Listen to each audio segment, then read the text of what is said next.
Hello mga kaigo, kumusta na? So, as you can see, I'm here on my bed. Ayan. May share ko lang sa mga gustong mag-maintain ng ano dyan, fitness. Maging healthy. Hindi importante ang fitness nyo, ang importante yung healthy. Healthy lifestyle ba? Lalo na sa mga kagaya kong nagkakaedad na. So, ayan. Ganito lang ang gagawin pag hindi mo na kailangan pumunta ng gym para gumasto ka pa. Pwede mo nang gawin yan sa bed mo. Ito, ang ginagamit ko lang sa dito sa room ko. Pero pag napunta ako ng gym, meron din. Ito lang is pang ko. Pang dito lang talaga. Ayan. And then,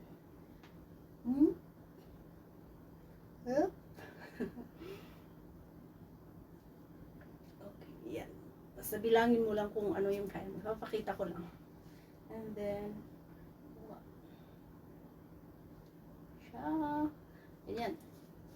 Tapos, 2.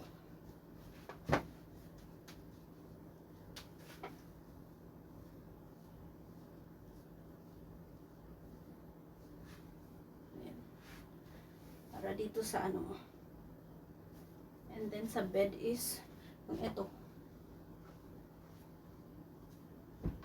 Kailangan mong kailangan mong punta ng bed mo.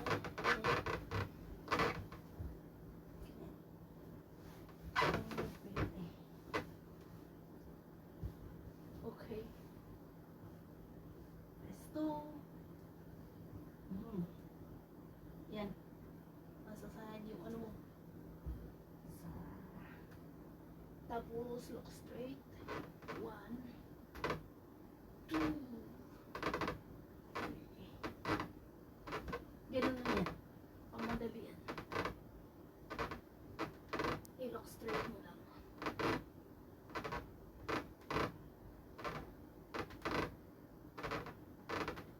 And then, after that, kung ilan yung kaya mo doon, is ito.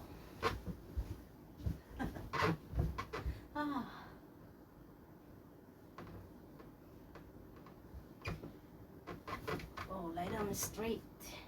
That. And then,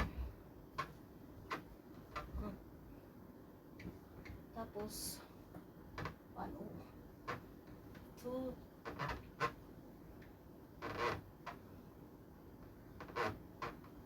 maano yung ganito hindi siya nakaayos masyado yung yan, ganyan lang.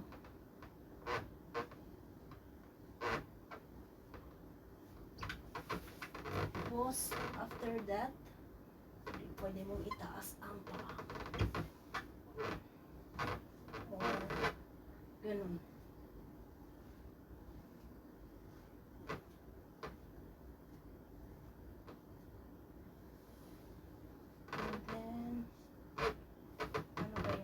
Exercise ng single.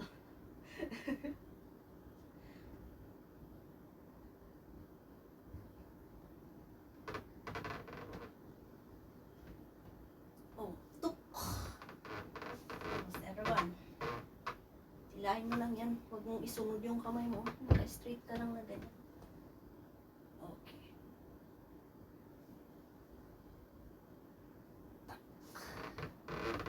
Finish. Ganun lang kasimple. Ay, ganun lang kasimple.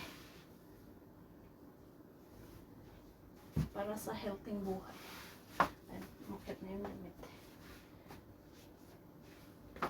Or dito sa dyan. Pwesto ka lang ng ganyan. Para kang mountain climbing. Tapos, look straight. Hindi siya makikita. Kurong natin. Ayan.